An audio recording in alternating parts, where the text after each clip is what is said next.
غرمه وه. تواب د کچالو جوې ته اوبه ور پرېښودې. پر پوله ورته کښېناست. پزه یې کش سوه. جوجو ویل دهقان مو زوړ دی، مرستې دې خوشحاله کړم. د تواب تندی تریو سو. هغه ته ځواب ورکړ ولې؟ پرون مې پلار د وړو کندو بې ځایه کوه. دهقان ته یې احوال ور ولېږه خو هغه ویل چې ناروغه دی. بیا نیکه ته غوسه ورغله. سړی یې راوغوښت، ور یاده یې کړه چې نور یې په پټیو کې ونه ویني. جوجو ویل نو د کندو بې ځایه کول خو د دهقان کار نه دی. د تواب شونډې وخوځېدې. له دهقان سره یې په اوله ورځ ویلي و چې بېګار به وړي. واضح یې کړه. دلته پر دهقان نور شرطونه هم ښودل کېږي. د بادار کور ته د غنمو او پروړو وړل، ژرنده، د بامونو کاږل او داسې نور. تواب په بیړه ولاړ سو. بیل یې ور واخیست. جوارو ته اوښتې اوبه یې وتړلې. جوجو ویل بېګا ډېر بې خوبه وې. تواب غلی و. جوجو ویل بېګا ناوخته د هغې نجلۍ کور ته ولاړم چې په بدو کې ور کړې وه. پوهېږې ځان وژني. تواب په رډو سترګو ورته وکتل. جوجو ویل نجلۍ د تناره په خونه کې یوازې ناسته وه. کاسې، پیالې، دسترخوان، مالګه، مرچک، هر څه تت او پاشلې پراته وو. نجلۍ ته یې وکتل. پر مخ یې تورې لیکې راښکارېدلې. نږدې ورغلم. په اوښکو کې یې رانجه ګډ و. د موږک ژړا مې واورېده. په دیوال کې جوړ سوي غار ته ورننوتم. یو کوچنی موږک ژړل. پرون پلاستیک یې د غنمو د پرتو دانو خواته زورونه ور وهل، خو مور یې تر لکۍ ټینګ نیولی و. ماشوم مې په لوږه نه لورېده. پلاستیک ته مې لاس ور وخځاوه خو د موږک مور یو دم چغه کړه. پام! په حیرانۍ مې ورته وکتل. د موږک مور ویل زهر دی. لاس مې راټول کړ. د موږک مور ویل په دې زهرو موږکان وژني. خاوند مې تېره میاشت همدا د غنمو رنګېدلې دانې وخوړې. شیبه وروسته یې په ګېډه درد سوه. سپین نس راواوښت. په خبره کې ورولوېدم. نو دا زهر دلته څه کوي؟ د موږک مور وویل لومړی مې زوی تر لکۍ ونیسه. هماغسې مې وکړل. د موږک مور د باندې ووته خو ماشوم ژړل. زورونه یې وهل او د غنمو دانې یې غوښتې. د موږک مور د وچې ډوډۍ له یوې وړې ټوټې سره بیرته راغله. کوچنی غلی سو. ډوډۍ یې ور واخیسته. کونج ته کرار پرېوت. مور یې ویل مازدیګر مې د نجلۍ چغې واورېدې. د اور د خونې کړکۍ ته ور وختم. نجلۍ په چوتره کې ناسته وه. په لندو سپینو پایڅو پورې توره خاوره ښکارېدله. مور یې راغله. د نجلۍ سر یې په خپل ټټر پورې ونیوه. په خړو غومبرو یې اوښکې روانې سوې. وروسته یې نجلۍ ولاړه کړه. دواړه کوټې ته ننوتل. زړه مې بې طاقته سو. د اور له خونې د باندې ووتم. په انګړ کې مې د نجلۍ پلار ولید.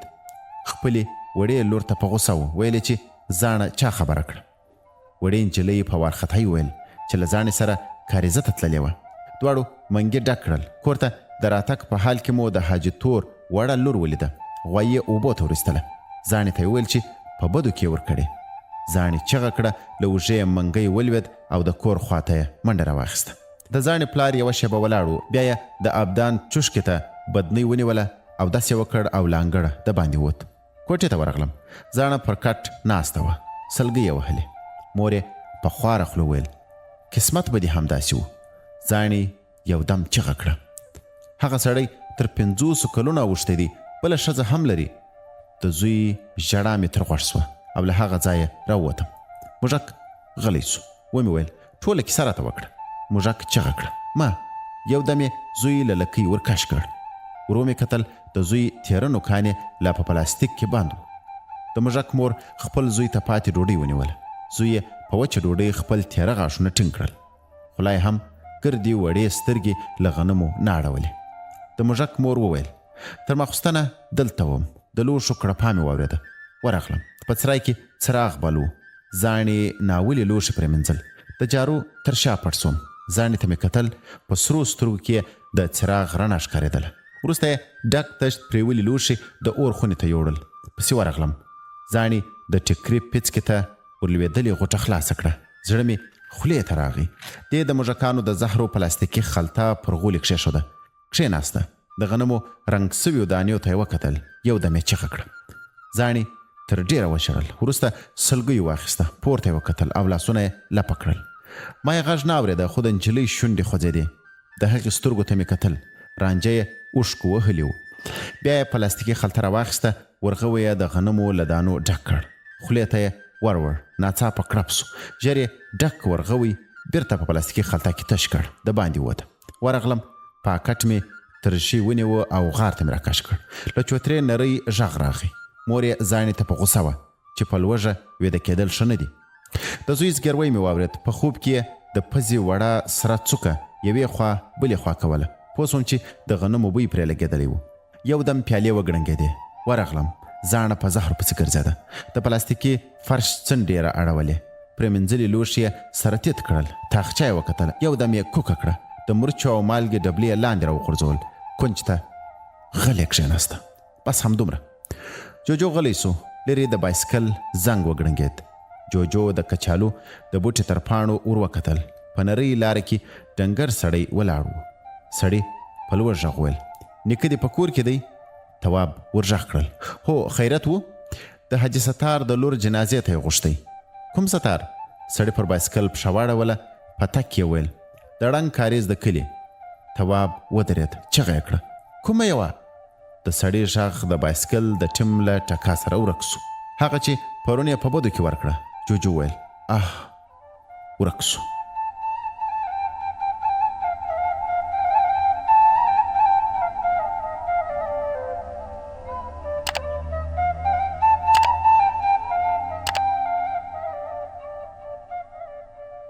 ماخوستن تواب د نیکه پر لاسونو اوبه وراچولې چې بدنۍ کږه سوه. نیکه چغه کړه: ړوند یې درۍ دې لنده کړه. تواب غلی و. تره ته یې وکتل. سترګې یې له غوسې ډکې وې.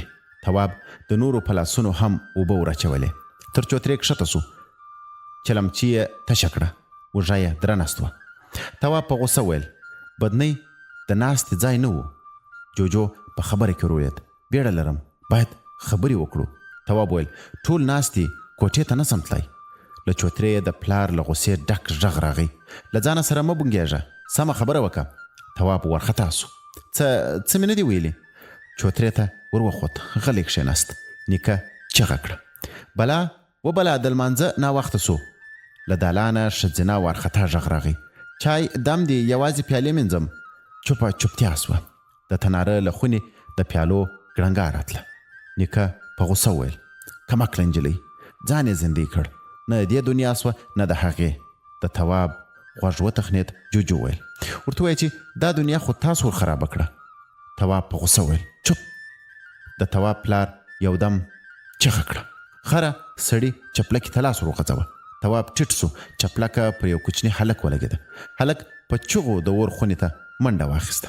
د تواب پلار لاس ور وغځوه. تواب یې له ښې پښې راکش کړ.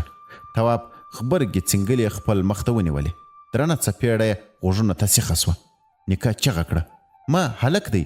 د اور له خونې وارخطا ښځې راووتلې. د تواب پلار شاته سو. تواب په ژړغوني غږ وویل: په قرآن کې مې نیکه ته ویلي وي. تره یې چغه کړه: مخ دې تور. ټول واورېدل. تواب منډه واخیسته. کوټې ته ولاړ. په تیاره کې غلی کښېناست. د جوجو خواشینی غږ یې واورېد: وبخښه. تواب وسونګېد. جوجو وویل: مه ژاړه، هسې هم خفه یم. تواب چغه کړه: دا وخت نو د پوښتنې و. جوجو وویل: نن شپه ځم. تواب نیغ کښېناست. ولې؟ تحقیق مې خلاص سو. بیا به دې ووینم. نه سم راتلی. دلته د خوشحالۍ خبره نسته. تر دې ځایه د غږ ماشین هم ښه دی. خو تا زحمت را سره ویست. مننه. جوجو ورک سو.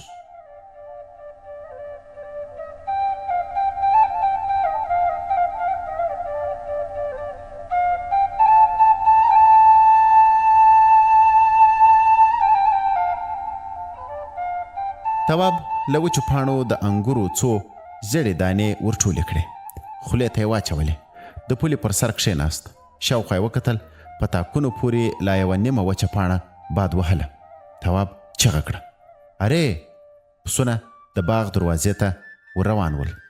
تواب له مځکې یوه لویه لوټه ور پورته کړه. لوټه د دروازې په زنګ وهلي عیني چادر ولګېده. پسونه بیرته را وګرځېدل. تواب کښېناست. سر یې وځړېد. له مځکې یو خلی ور پورته کړ. پر خاورو یې څو لیکې وایستې. څنګ ته یې وکتل. یو دم یې چغه کړه. تر پولې یې ټوپ واچاوه. ودرېد. ورمېږ یې کوږ کړ. جوجو ځړېدلی سر ناست و. تواب وویل: له ما خو دې زړه وایست. جوجو غلی و. تواب وویل: څه وخت راغلې؟ جوجو سر پورته کړ. نه اورم. څه وخت راغلې؟ جوجو په لوړ غږ وویل: غوږونه مې درانه دي. ستاسو په حساب 3 ساعته د غږ په ماشین کې وم. تواب د جوجو تر څنګ کښېناست. هغه ته یې وکتل.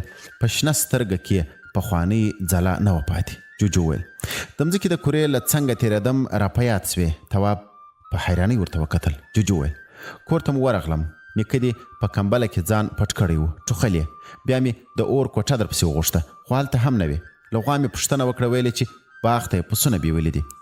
جوجو غلی سو، په ښي اوږده غوږ کې یې ګوته ننیسته، لاس ته یې ټکان ورکړ. ویې ویل په 3-4 میاشتو کې لوی بدلون راغلی دی. هغه ولاړ فصلونه، شنې پاڼې، رنګارنګ مرغان، هیڅ هم نسته، هره خوا سپېره ده. تواب ویل منی دی. جوجو غوږ ورنږدې کړ. تواب چغه کړه منی دی. جوجو یودم شاته سو. ویې ویل دومره هم نه. غلی کښېناست. ویې ویل جزا یې راکړه. تواب په حیرانۍ ور وکتل. ولې؟ نه یې منله، ویلې چې دا هر څه دروغ دي. تواب ویل څه؟ تحقیق یادوم، د منلو وړ ورته نه ښکارېده. تواب په حیرانۍ ورته کتل. جوجو ویل تحقیق مې معلم ته ور وسپاره، خوشحاله وم، د ښو نمرو تمه مې درلوده، خو په سبا یې د مکتب ادارې ته ور وغوښتم. د مکتب مدیر او معلم په غوسه ښکارېدل، ټول په یوه خوله ول چې تحقیق دروغ دی.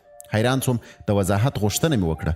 د ستورو پیژندنې معلم ولاړ سو. ویې ویل مدیر صاحب، زه تېر کال مځکې ته تللی وم، ډېرې برخې مې ولیدې، اوسېدونکي یې سم ژوند درلود، په مینه پوهېدل، له یو بل سره یې همکاري کول، خپل وطنونه ورباندې ګران و، غلا، نورو ته په سپکه کتل، ظلم او وحشت یې بد یاداوه. ما په مځکه کې داسې څه ونه لیدل لکه جوجو چې لیکلي دي. جوجو غلی سو، سر یې وځړېد. ویې ویل